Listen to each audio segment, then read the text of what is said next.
If I would ask a developer the same question, usually what they say to me is something like, a lot of my code changes are really, really simple. They're low risk. The size of my PR is small. I'm an expert in this area. When I put up this PR, maybe a few days later, I just get an LGTM. Looks good to me. I shouldn't have to bother someone else to stop what they're doing, give this cursory review.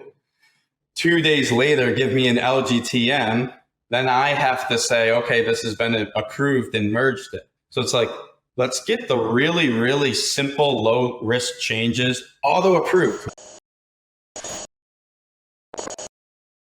Hi, everyone, and welcome to the next episode in our LinearB Labs series, where we dive into the best research around the way devs work and the innovative ideas helping engineers spend less time on things like toil and more time on the craft of code. I'm Connor Bronsden, executive producer and co-host of Dev Interrupted, and I'm joined today by two people that listeners will be very familiar with. First, we have Dev Interrupted's main host and LinearB co-founder, COO Dan Lines. Dan, great to have you on the side of the mic again. Yeah, awesome to be on the show today. Thanks for having me.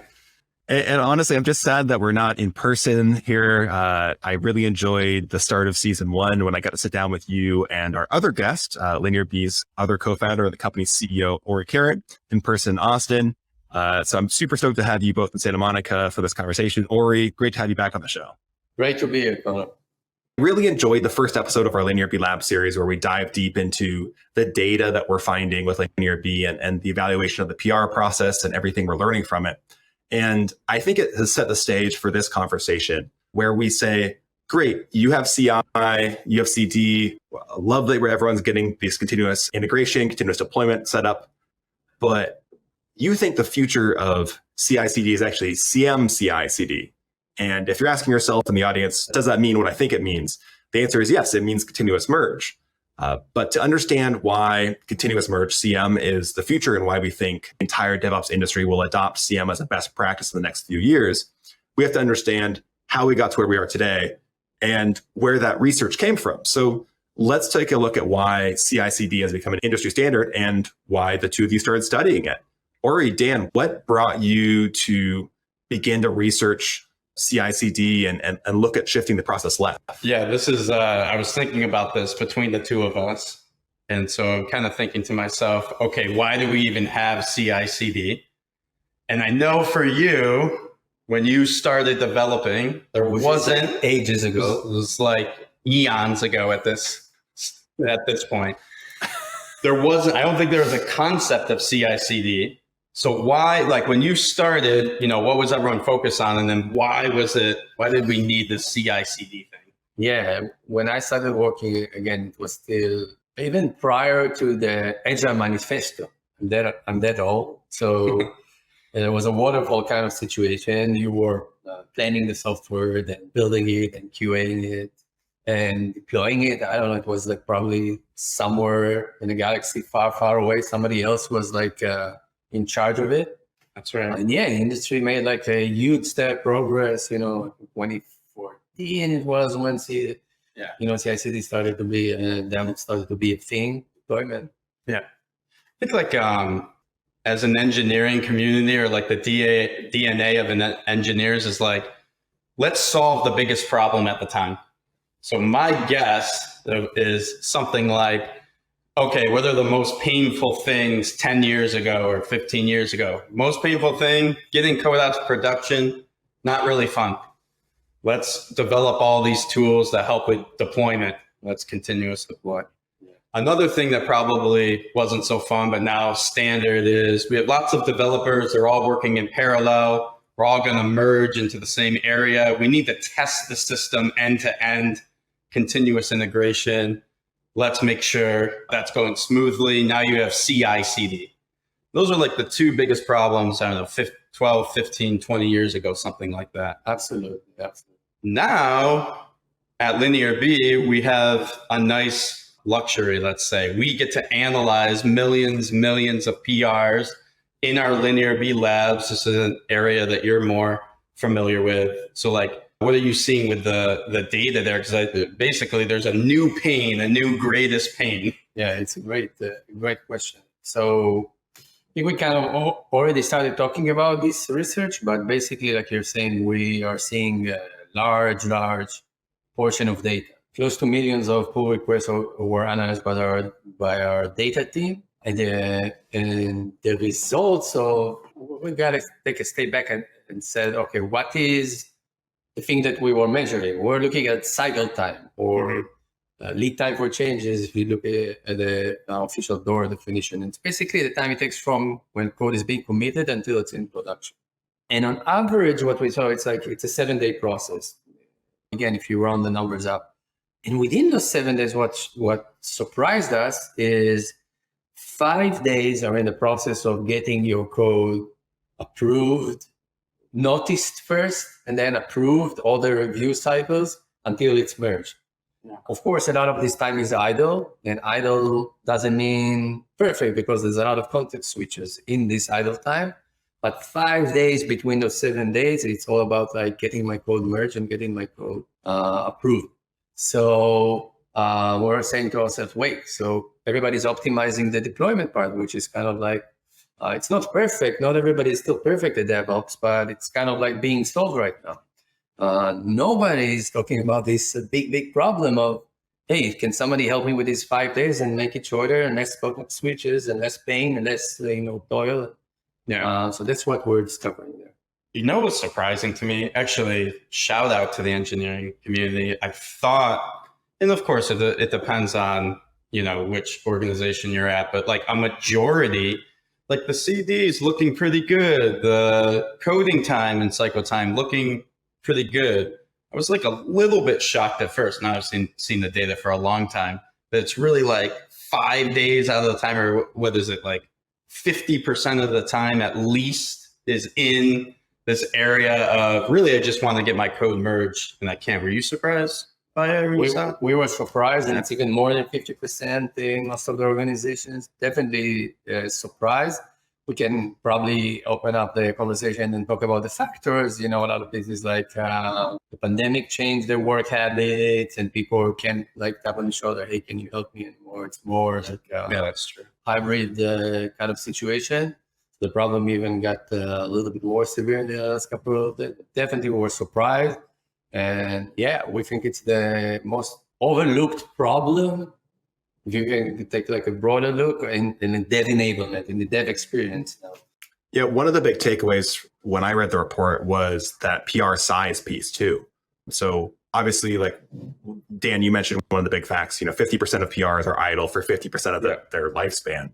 And that's a huge issue because we have this automation process, we have this rules, guidelines, test gates, all of that's built out for CI/CD, but we don't have that for merging PRs, continuous merge.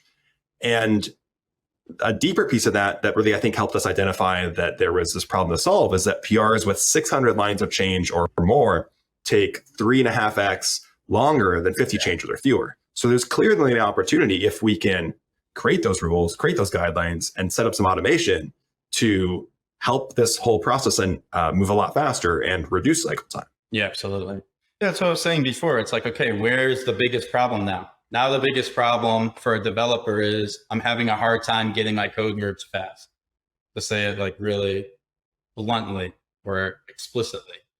And another thing that I think is interesting about it, even compared to like CI and CD, a lot with CI and CD, it's all like systems, automation, computers. The thing that's interesting in the CM area, it's a combination of humans because, you want your code to be reviewed by something, let's say. Sometimes it's human, sometimes maybe it can be automated.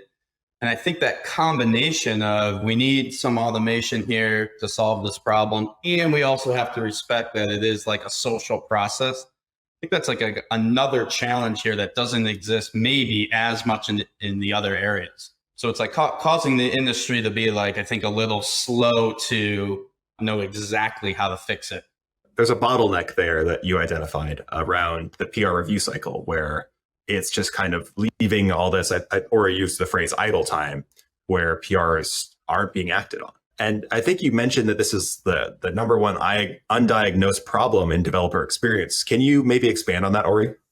Yeah, I think when you think about, especially now in these days, about dev enablement and dev experience, first maybe just to say what it is, it's a movement, it's a set of tools and philosophies that kind of say we got to make sure that we free up time for the developers to be focused on building, and get all the routine works, the administration, all the scripting in, remove that out of the way. There's teams in what organizations that are taking care of that, like platform engineering, dev experience thing. So it's becoming a big thing that the industry is like being aware, and what organizations are saying, how do we attack that and make our developers happy? And there's this argument or a discussion of what is like the best way to measure like dev happiness or dev enablement in my system. Yeah. And I heard like multiple like views on that. Maybe the best metric to kind of understand if my developers are enabled is they don't have a lot of meetings. That's one way to look at it. We truly believe that the most important metric to kind of understand if the dev happiness is in the right level and the enablement is in the right level is how fast can I merge code? Because happy pipeline that code can be merged fast in equals happy developers. And then it's like developer retention, and it's better time to value. It's everything. It's a win-win kind of situation. So that's how I look at it. Yeah, totally. Dan, I feel like that resonates with a lot of things we hear in the podcast. Yeah. I mean, I think at this point, everyone realizes developer experience is super important for engineering team success. You can extrapolate it to business success. I'm like thinking back to when I was a developer, things that made me happy or things that made me annoyed, and maybe everything in between. I can see why some people might say, okay, like to measure how many meetings you're going to, maybe that's actually something that they feel is, I don't know, like more available to be measured. I'm not sure. But when I really think about it, I'm saying to myself, I was most proud when I was working on something and it got merged into the system. Now I feel like I've completed something, little dopamine hit, and I'm on to the next task with a clear conscience. I think that's the thing, with a clear mind. I'm not worrying about, oh yeah, I'm just like getting pinged again because there's comments back and forth on my PR. It's like, no, I'm like clean slate, clear mind. I'm on to the next task. That's what made me feel good. Yeah, that's a very important and interesting point, because, in your junior days, it was all about merging code. Some teams saying it's all about deploying the code. Mm-hmm. Can you talk about the differences between how deployment, maybe it's like a bigger team thing, and merging it's probably more like an individual thing? Yeah, it's like if you look at both CI and CD, I see them a little bit more as team activities, because now we're in a situation where we can talk about a product or maybe a full feature set that we created as a team to get out into the hands of a customer, final stages. But the thing is, like when I'm developing, usually it was on my own. I had my headphones on. There's a particular thing that I'm responsible for. I don't want to let the team down. I want to get my work done. And that's like my time to zone in while I'm coding. And I do feel like it's like majority of the responsibility is just on me as a developer up until it's merged. Then a lot of the team stuff goes on after that. Yeah. So this decision to focus on CM, continuous merge, is motivated because you see this as the biggest problem that's facing development organizations currently. These software engineers, like you said, have kind of started to maybe not fully solve, but we've vastly improved continuous integration, continuous deployment. And this is the new place where we can have an impact on dev experience and reduce toil. Is that the right way to rephrase it? Absolutely. Mm-hmm. Doing a great job rephrasing it. That's what I'm here for. What are the acute realizations the two of you had about what needs to be done to actually improve the workflow? I think it's like a good time to talk about VSM. Yes. Let's talk about what's going on at like an industry level. Then we can dive back down into the details of CM. Perfect. So VSM, kind of like this far-reaching concept of let me get visibility into how ideas about value start all the way out into they're released into the hands of a customer. And maybe the value is measured at that point, or a customer says, this is great, or it's not great. And it's a lot of end-to-end observability. Mm-hmm. Is that how you describe it? Yeah. Something like that. Yeah, I think like VSM and engineering efficiency, it's a lot about visibility. Yeah. Great. So let's say, so it is hard to even do that, like track value from I have an idea about something cool I want to create all the way out to production. But I think there has been a lot of progress there, even though there are some stumbling blocks. And let's say like in this VSM world, there's a lot more light that has been brought to the process. Yeah. But VSM implementations, so actually utilizing a technology that helps a company, let's say, achieve value stream management, observability, these implementations are failing. That's what we're seeing throughout the industry. So it's like a lot of promise, kind of like an under delivery on the impact of that promise. And that's where I know like we, of course, wanted to make a change to that. We'll give it to you to talk about like our impact or like our viewpoint on that. Yeah, like listen, when you and I started and we said, okay, let's get into this industry, like both of us are coming from the background of running engineering organization, but like bringing data into the mix and empowering developers, teams, managers, like the data is an important task. We started looking around. So okay, there's engineering efficiency, VSM, all those markets.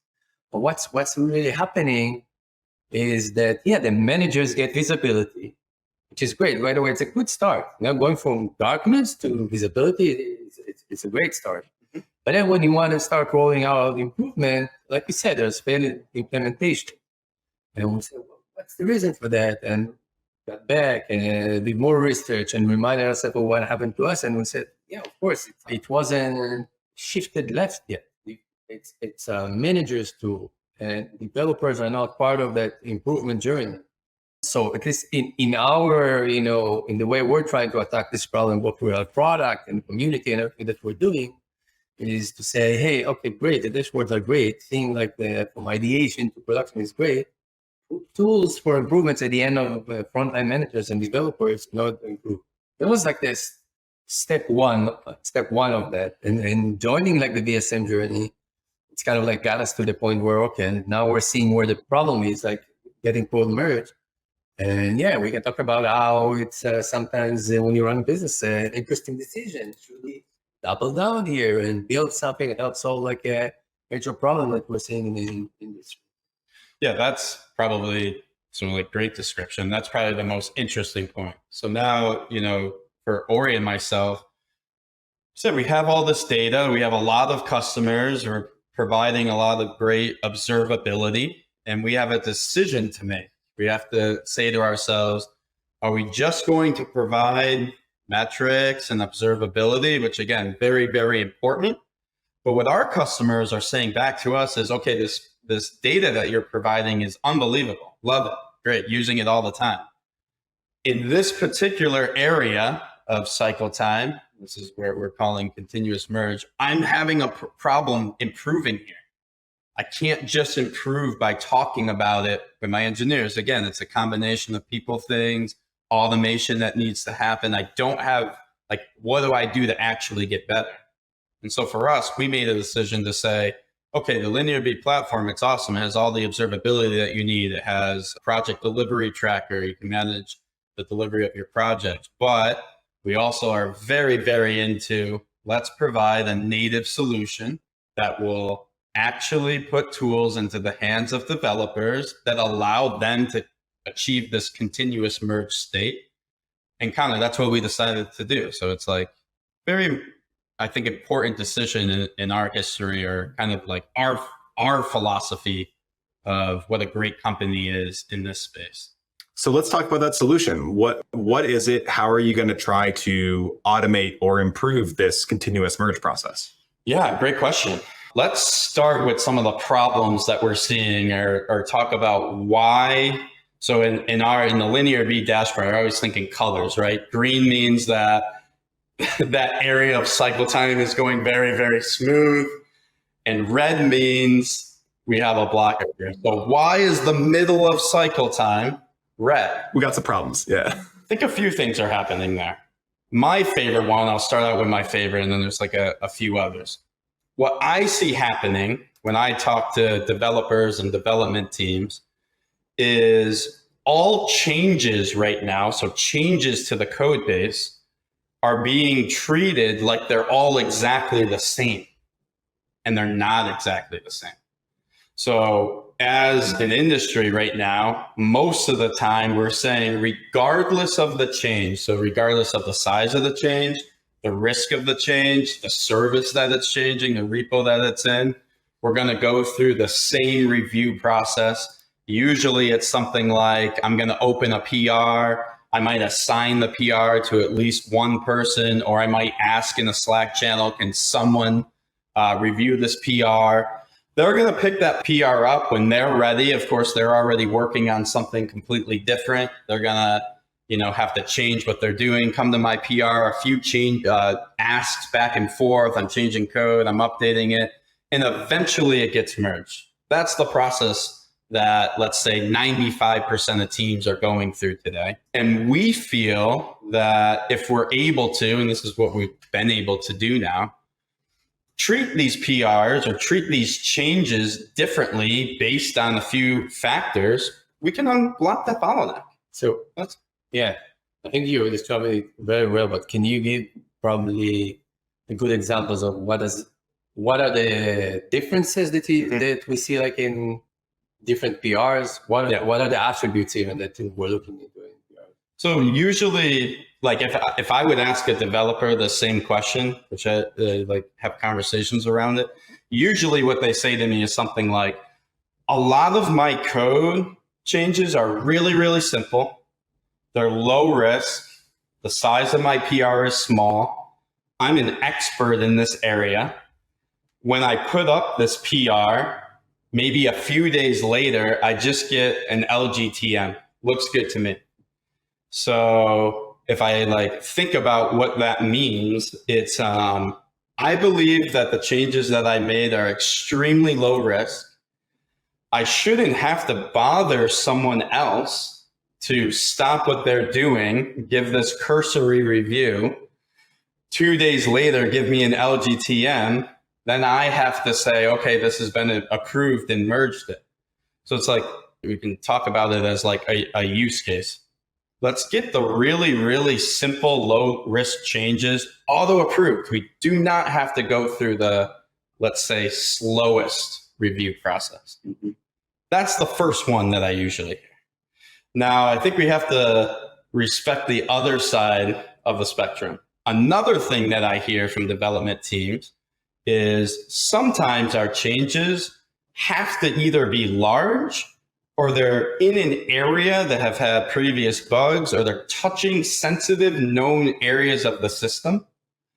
And in this situation, I want multiple reviewers. So we're going into the spectrum. I have like an automated review. That's like, let's say the left-hand side of the spectrum. And the other side is I need 2 reviewers and I need an expert in this area. I think that's another really good use case. So you're creating tiers of PRs based on risk and impact. Is the idea to also show engineers that kind of swim lane in advance when they're coding the PR? Say, hey, like this is going to be a high risk PR, or what terminology are you using? So I think the way we're attacking this is in stages. Even now, because we describe our journey, right? We're in engineering, a developer workflow optimization platform. Hundreds of customers are using our product. This is great. First step, what we did is took this same philosophy into our current workable solution.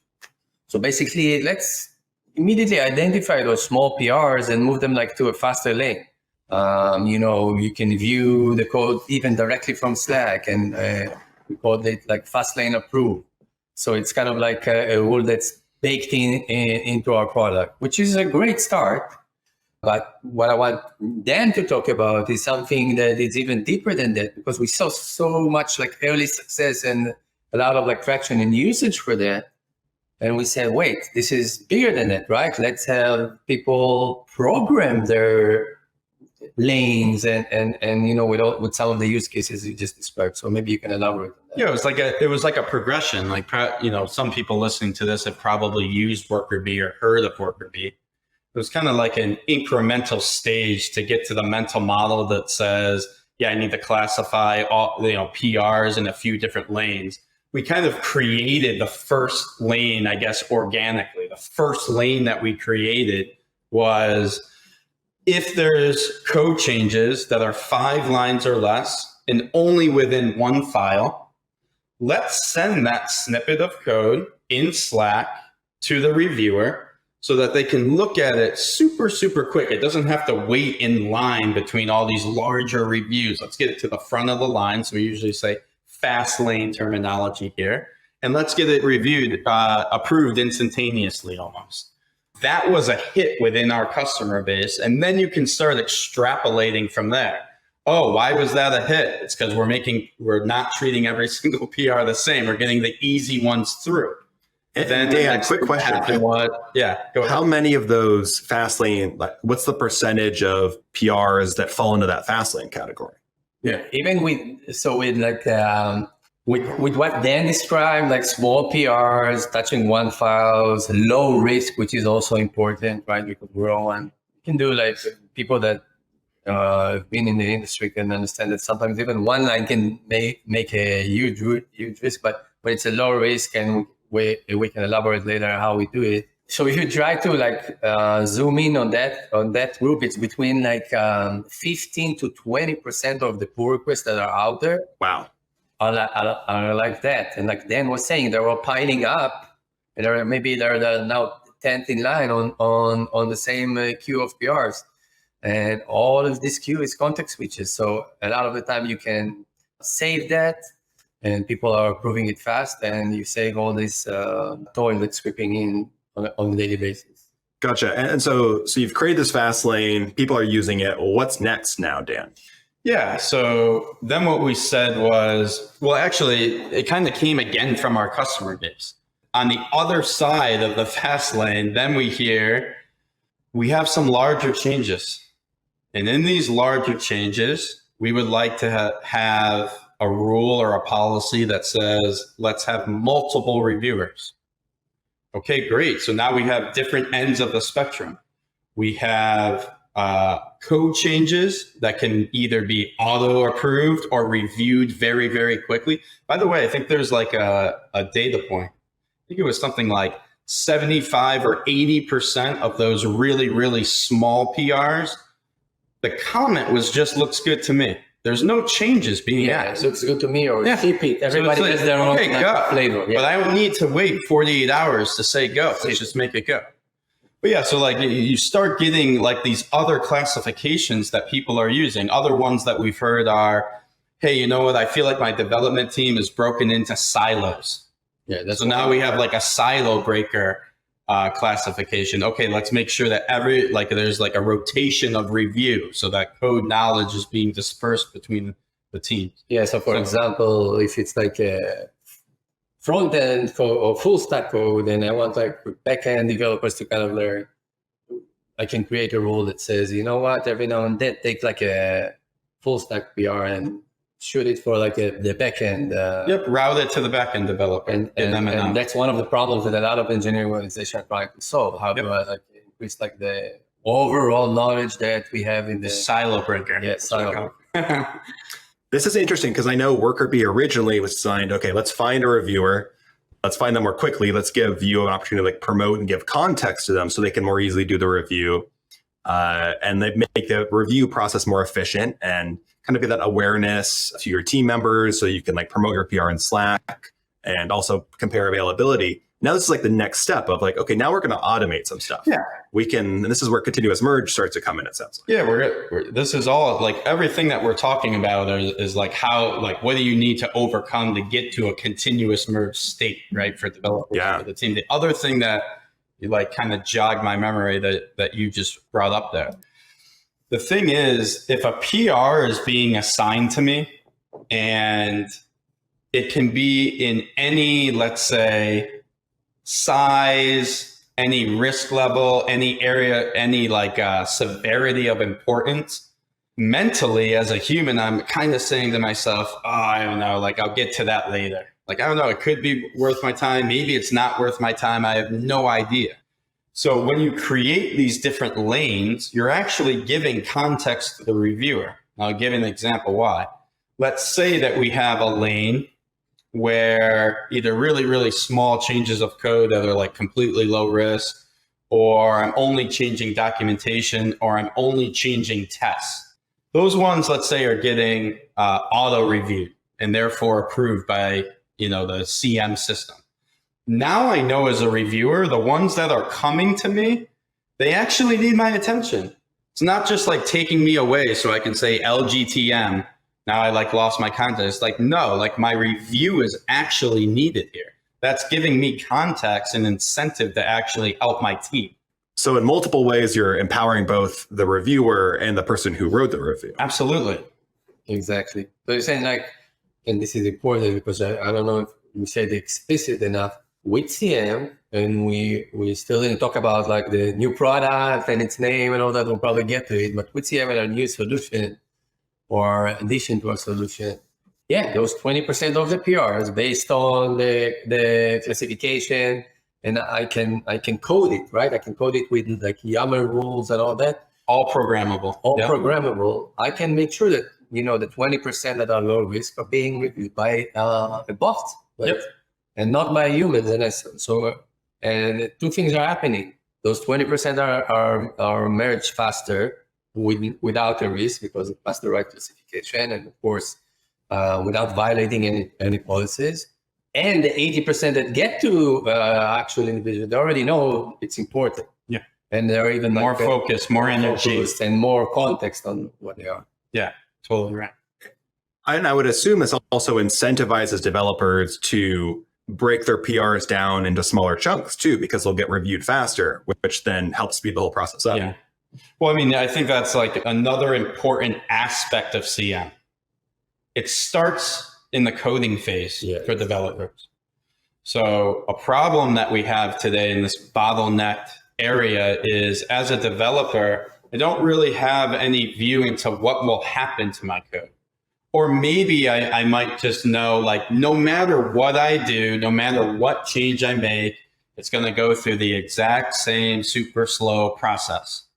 So if you give the developer, which we're doing now, if you give the developer visibility while they're coding into the different lanes or the PR lanes that they could get into, it's going to incentivize what we think are great behaviors, like keeping the PR small.